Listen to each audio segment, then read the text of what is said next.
This is our initial attempt. Riot Rock is on the block. We got the little ones back there. It's a DIY chicken enclosure, but we might start for no one's purpose other than maybe ourselves, but learning experiences of a very, very small initial homesteady type of environment. Obviously in Colorado, it's very hard within a somewhat normal distance getting a little bit of land. So we're amped to have an acre. We don't know what to do with it. We have some ideas, but one of which was they have this awesome barn that was actually previously wired. But the original, so this runs from, where am I at here?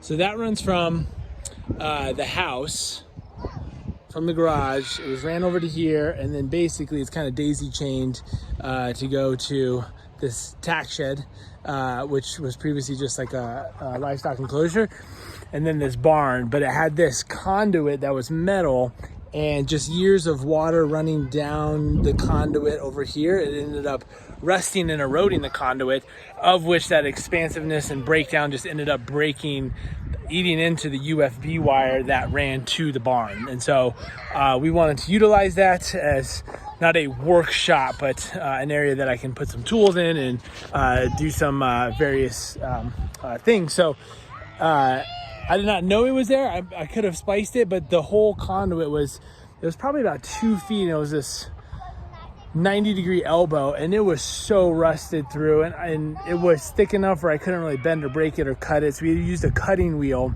to basically score a line and then take a flathead, like a chisel, right, with a hammer, and then eventually just kind of like pry and wedge it open. So it gave us an opportunity to just do things a little bit differently, a little bit long-term. So we have essentially PVC, which is not going to erode or rust. So I trenched, it's about 18 to 20 inches down, and then we're basically running that UFB and then going up into the barn there. And then we'll just kind of show you the inside of the barn. Nothing's organized whatsoever. So we have this sweet barn here where we'll be able to put some tools. I mean, it's not like a workshop where I'm drawing that much power, so I think it should be okay. And so we basically ran it up and in, and we're gonna try to make this a lot better and update a lot of the switches and things like that. Maybe run new wire in here at some point. But check it. Oh, not that one. We got light.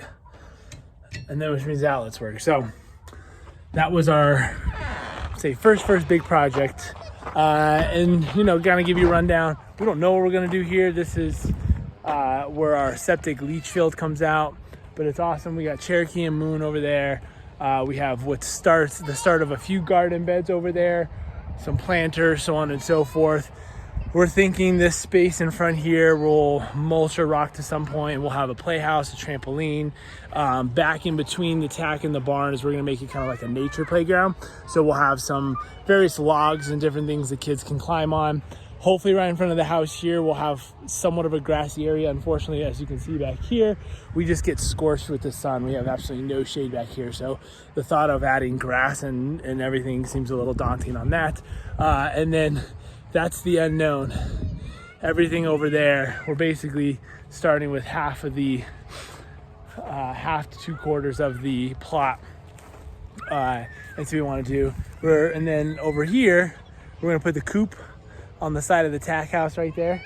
And then on the other side of that, we might do like a livestock enclosure and do some goats or some sheep or something. So yeah, this is the start of the Live Loud farm. And we'll see what happens.